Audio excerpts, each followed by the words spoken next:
Grace Kelly was the very definition of class, elegance, and untouchable beauty. Hollywood adored her. The world admired her. But beneath the flawless surface was a woman whose personal life was anything but pristine. For years, whispers followed her, whispers of secret affairs, passionate rendezvous, and a reputation that clashed with the very image Hollywood built around her. Could it be that her hunger for romance was the very thing that cost her everything? Was she forced out of Hollywood, or did she escape a system that couldn't control her? The truth about Grace Kelly's past is far more complex and more scandalous than most people realize. Before she became Monaco's princess, Grace Kelly had a reputation that Hollywood didn't know how to handle.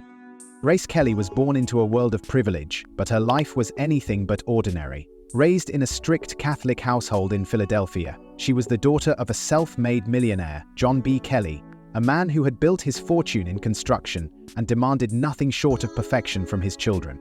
Her mother, a former model and swimming coach, instilled discipline and grace into her daughter from an early age. The Kelly household was a place of high expectations, where failure was not an option and appearances mattered more than anything.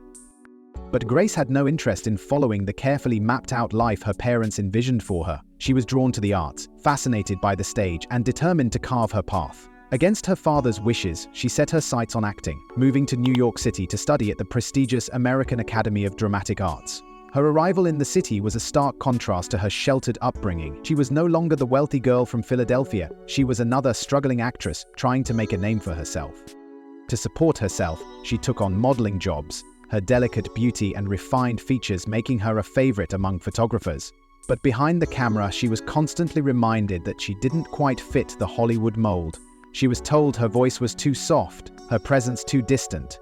Directors doubted whether she had the fire needed to succeed in an industry that thrived on charisma and boldness. Still, she pushed forward, refining her craft, determined to prove them wrong.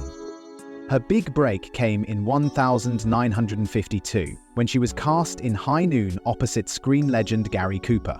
It was a role that required her to play the devoted wife of a sheriff, facing insurmountable odds.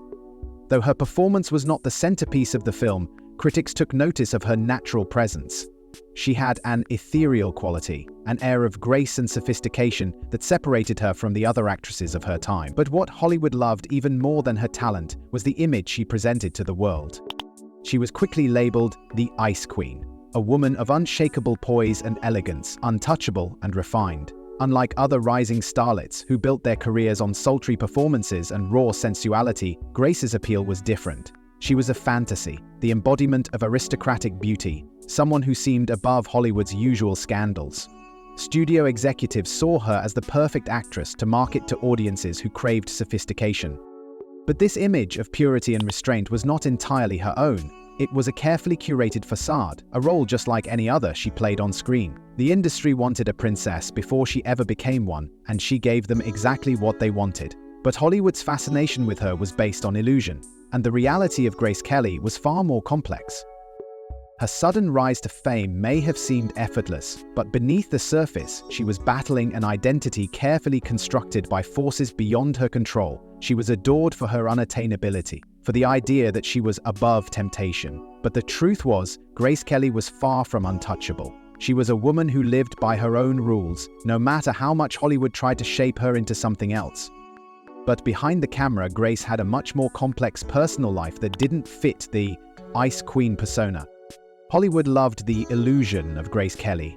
To the world, she was the embodiment of untouchable beauty, a woman so refined and poised that she seemed almost otherworldly.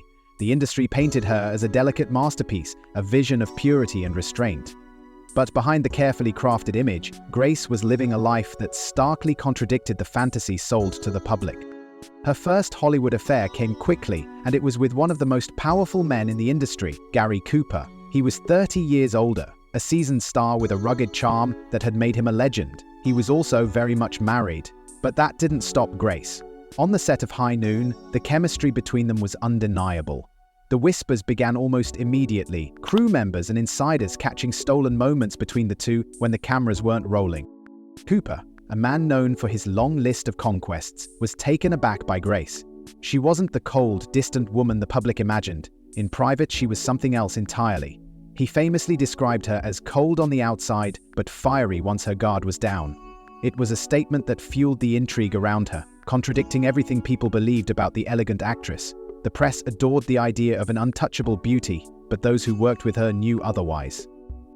Insiders in Hollywood began talking. She wasn't just a rising star, she was a woman unafraid to pursue what she wanted, no matter the consequences. She moved with a quiet confidence, a subtle defiance that made her irresistible to some and concerning to others. The industry had a way of forgiving men for their indiscretions, but a woman, that was a different story. While Cooper was her first major affair in Hollywood, it would not be her last. Grace had no intention of settling down. She wasn't looking for lifelong commitments, she was chasing experiences and passionate connections that burned hot and fast. She never stayed long enough for the embers to cool. But Cooper was only the beginning. Grace's relationships soon became Hollywood gossip. By the time Grace Kelly landed a role in Monaco, 1953, she had already established herself as one of Hollywood's brightest rising stars. She was still relatively new to the industry, but her presence carried an effortless charm that made her an instant favorite. However, on the set of Monaco, Grace's reputation took a turn that even Hollywood couldn't ignore.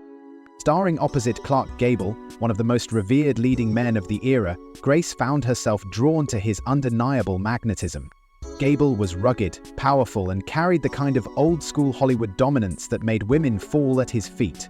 But at 52, he was more than twice Grace's age.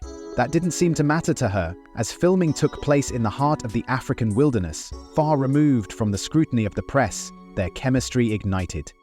Grace had a habit of falling for her co-stars, but this time, she was the one who became attached. She would often sneak into Gable's tent late at night, ignoring the glaring age difference and the fact that he had been involved with some of Hollywood's most famous women. For Gable, it was a fleeting affair, another notch in a long list of romances, but Grace saw something more. She wasn't looking for a casual fling, she wanted to be with him.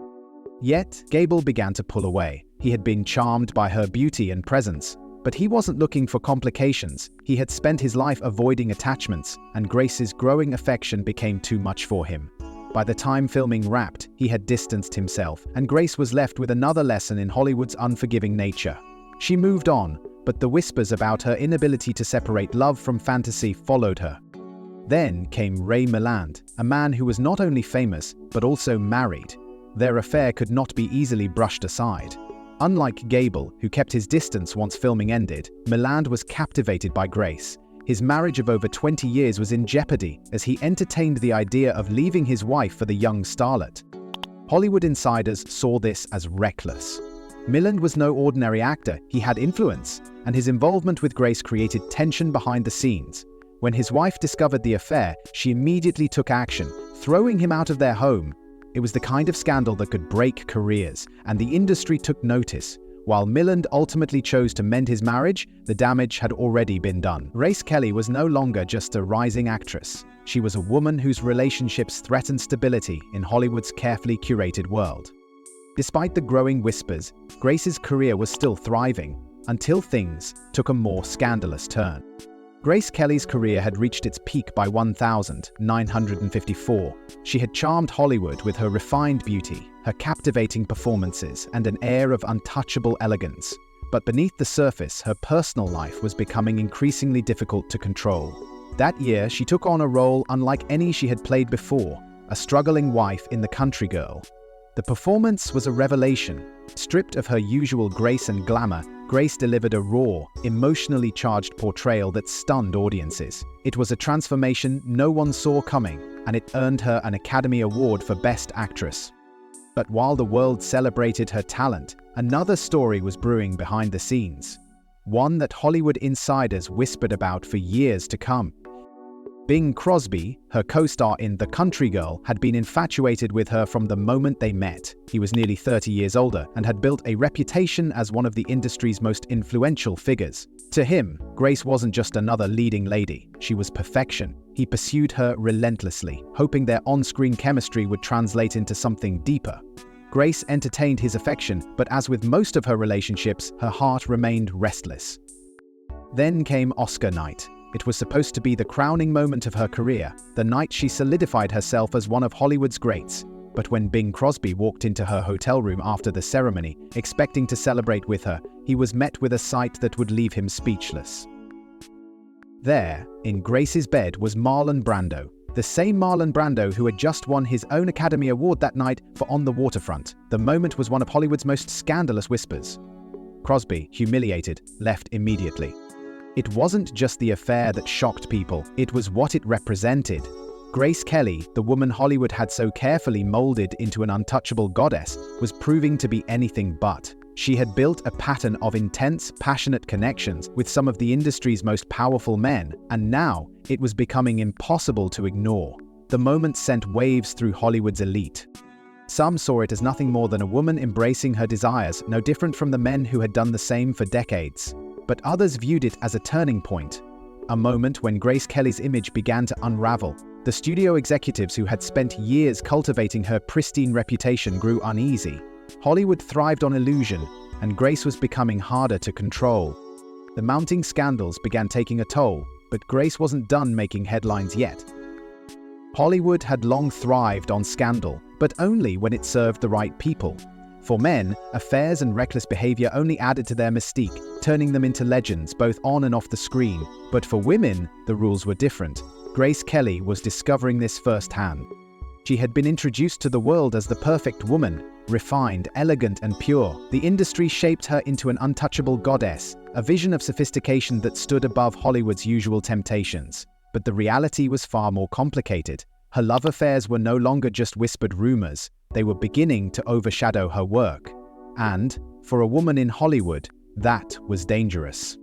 The media wasted no time in reshaping her story. Where once she had been celebrated for her grace, she was now subtly critiqued for her restlessness. Her relationships, which would have been seen as nothing more than thrilling exploits had she been a man, were now presented as reckless and inappropriate. Writers speculated on whether she was too much for Hollywood, whether her reputation made her unfit for the sophisticated roles she had been known for.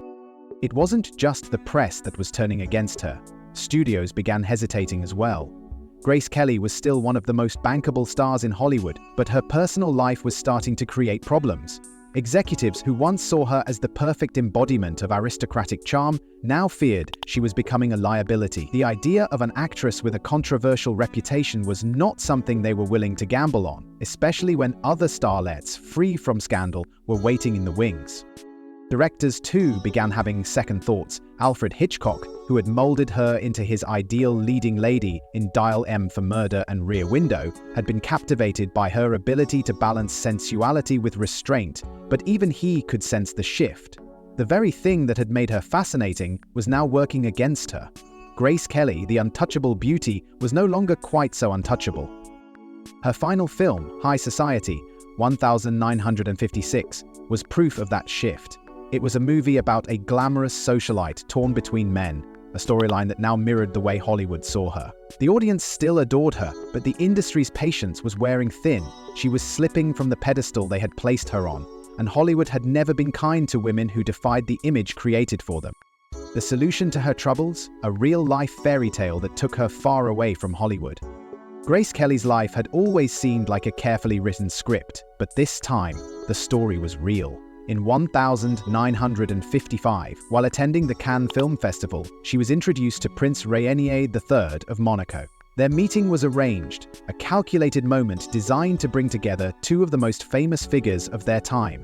Grace, the Hollywood queen, and Rainier, the ruler of a small yet dazzling principality. It was the kind of romance that seemed lifted from the pages of a fairy tale. But was it love? Or was Grace simply looking for a way out?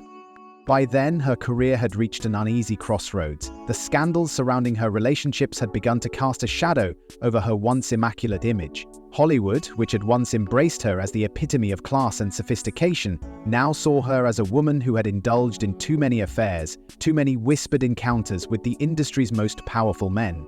The studios, once eager to build films around her presence, were growing cautious. She wasn't a struggling actress looking for work, she was still one of the most sought-after stars, but the walls were closing in.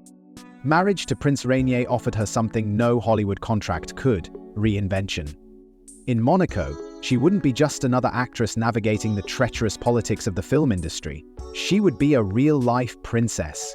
Elevated above the gossip, the rumors, and the scrutiny, she would have the power to shape her image, free from the controlling hands of studio executives. The transition wasn't as effortless as the fairy tale romance suggested. The life of a princess came with strict expectations, and Grace was expected to abandon everything she had known.